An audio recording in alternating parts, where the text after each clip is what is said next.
eFootball မှာ loading error တက်နေရင်အကောင်းဆုံးဖြေရှင်းနည်းအားလုံးပဲမင်္ဂလာပါ eFootball မှာ virus account ရဲ့ admin virus ပဲဖြစ်ပါတယ်ကျွန်တော်တို့ Java Rainy server refresh အပြီးမှဆိုရင်တော့ eFootball ကနေ update တစ်ခုလာခဲ့တယ်အဲ့ဒီ update မှာပေါ့နော်ဒါ error အနေနဲ့ပါလာခဲ့တာကတော့ download completed ဆိုပြီးတော့ 0% ကနေမတက်တဲ့ပြဿနာပဲဖြစ်ပါတယ်တချို့တွေကတော့ပေါ့နော်ဒီလို error ကိုမတက်ပေမဲ့ player တွေတော်တော်များများကလည်းဒီလို error တွေတက်တာကိုတွေ့ရတယ်အခုချိန်မှာတော့ကျွန်တော်ကတော့ဒီ loading error ကိုဖြေရှင်းပြီးခဲ့ပြီးပါပြီဒါကြောင့်မလို့ဒီနေ့မှာတင်ဆက်ပေးသွားမှာကတော့ဒီ loading error တက်နေရဆိုရင်ဘယ်လိုမျိုးဖြေရှင်းရမလဲဆိုတဲ့နည်းလမ်းပဲဖြစ်ပါတယ်ပထမဆုံးအနေနဲ့ကတော့ဒီလိုမျိုး loading error တက်တယ်ဆိုရင်ကျွန်တော်တို့ဖုန်းထဲကနေ setting ကိုသွားမယ်သွားပြီးတော့ဒီ eFootball ဆိုတဲ့ application နဲ့ဝင်ပြီးတော့အရင်ဆုံး clear data clear cache လုပ်မယ်ပေါ့နော်အဲ့လိုလုပ်တဲ့အချိန်မှာ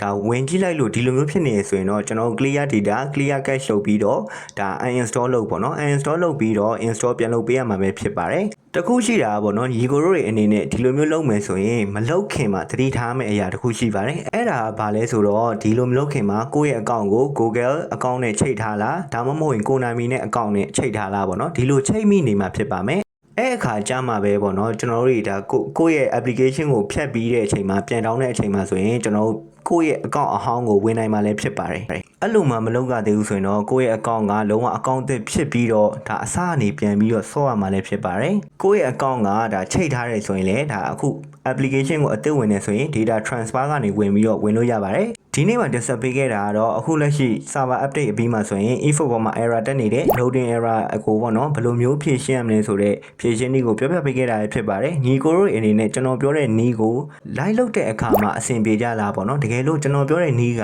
အလုံးမဖြစ်ဘူးဆိုရင်လည်းကိုဖြစ်တဲ့အတွေ့အကြုံကို comment မှာဝင်ပြီးတော့ရေးခဲ့ကြပါအောင်ဒါကိုသိတဲ့ညီကိုတွေအနေနဲ့ကလည်း comment မှာဝင်ပြီးတော့ဖြေပေးခဲ့ကြပါလို့ကျွန်တော်တောင်းဆိုလိုက်ရပါတယ်